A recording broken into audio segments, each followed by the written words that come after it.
अस्सलाम वालेकुम दोस्तों, ताज़ा तरीन खबर आपको दे रहे हैं। पूरे पाकिस्तान में तबाही मचा दी है बारिश ने और पूरे पाकिस्तान का मौसम अब सर्दियों में तब्दील हो चुका है।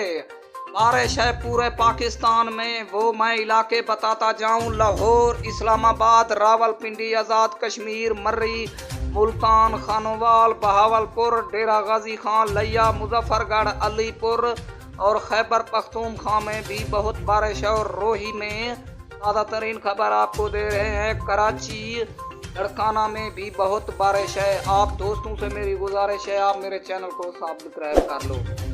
पूरे पाकिस्तान में अब बारिश है। ये सिलसिला 4 दिन तक जारी रहेगा। आप दोस्तों सुनते रहिए मेरा YouTube चैनल। आपके साथ मोहम्मद याकूब ताज़ा तरीन खबर आपको दे रहे हैं। बहुत बारिश है इस वक्त पूरे पाकिस्तान में। बारिश की शिद्दत बहुत ज़्यादा हो गई है और तूफ़ानी हवाएं हैं बहुत ज़्यादा।